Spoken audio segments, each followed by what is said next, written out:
بسم اللہ الرحمن الرحیم۔ رسول صلی اللہ علیہ وآلہ وسلم بندہ اور رب کے درمیان وسیلہ، اس لیے کہ اگر تم بشر بن کر نہیں جاؤ گے تو بشر کو راستہ کون دکھائے گا؟ اگر تم آدمی بن کر نہیں جاؤ گے تو آدمی کی رہنمائی کون کرے گا؟ اے میرے نبی، جب تم چلو گے تو میرے بندوں کو چلنا آ جائے گا،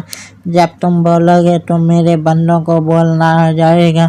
جب تم تجارت کرو گے تو میرے بندوں کو تجارت کرنا آ جائے گا،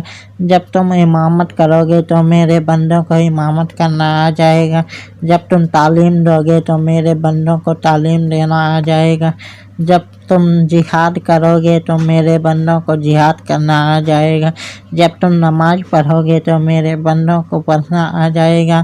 اے محبوب صلی اللہ علیہ وسلم، آپ غار حرا میں بیٹھ جائیے تاکہ میرے بندوں کو خلوت میں رہنا آ جائے،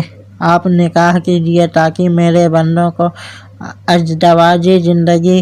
گزارنا آ جائے۔ اے میرے پیغمبر صلی اللہ علیہ وسلم، آپ بارگاہ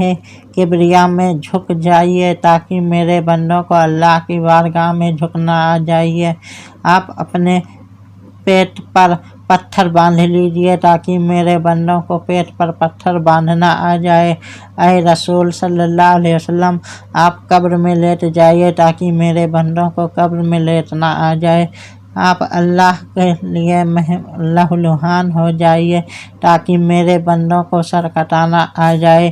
اور کربلا میں وقت آئے تو اپنا خاندان قربان کر دیجیے تاکہ میرے بندوں کو قربانی دینا آ جائے۔